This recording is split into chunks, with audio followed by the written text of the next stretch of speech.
Okay, so one reality of almost all takedowns is very rarely is one step on my part going to be enough to have enough momentum to move somebody that's based and trying to hold their base pretty well, right?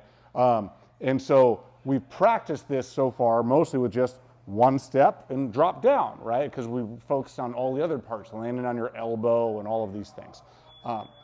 Realistically though, if Vicky and I are just locked up and I just do this and I drop, it's not gonna work, right? I need to get more movement to happen, right? Now, if my partner is somebody that is already mobile and they're moving a lot, maybe I can just use their own movement against them. But my experience in jiu-jitsu is that does not happen very often. People are very heavy on their feet. They don't move a whole lot. And so I need to put the onus on myself to be the one that's going to generate and initiate some movements, okay? There's lots of ways we can do that for the collar drag, okay? So I'm only gonna show one option. This is far from the only option, but it's one that can work, okay? Remember, I need to be offline from my opponent in order to make this work. That's why we're doing this big left step, okay? But I can get even more offline and I can sort of do that kill two birds with one stone idea if I go right, left, drop, okay? So, really important distinction here. So watch this part really closely. Me crossing my feet is almost never a good idea. In fact, this is usually a pretty terrible idea, okay? So me crossing my feet is not good. I'm turning my toes so I can take a step straight ahead. And now I've not crossed my feet. Then I open up and I go into the collar drag, okay? So very different compared to if I crossed, like I'm doing like the karaoke warm-up or something. That's not how I'm trying to do this, okay? I'm gonna turn my toes, 1, 2, drop.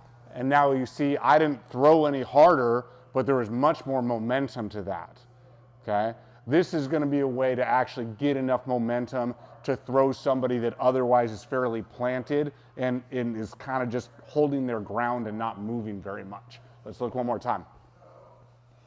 Okay, so same, let's put you right here. Okay, so same collar grips, turn my toes, right, left, and that happens a lot. We get so much momentum that they almost just spin to their back. That's actually pretty realistic when we get a lot of momentum on this. That's unrealistic if I just do the one step that we've been doing most of the time so far, okay? Now, some of you that have been in the program for a while, remember one that's almost the same as this, where instead of me just taking a cross step, I blast her foot out of the way and then drop. You can do that too. It's effectively the same thing. It's a right foot, left foot drop, okay? But whatever I'm doing, my first step is now the same side I'm holding her collar with. So I fight as a righty, come this way a little bit. I fight as a righty, so my right hand is on the collar, so it's either turn, right, left, drop, or it's attack with the right, left, drop. Either way, okay, either way is fine. We've only got time for a few reps each of this. Do you need to see this? Nope. No? Questions? Okay, 1, 2, 3.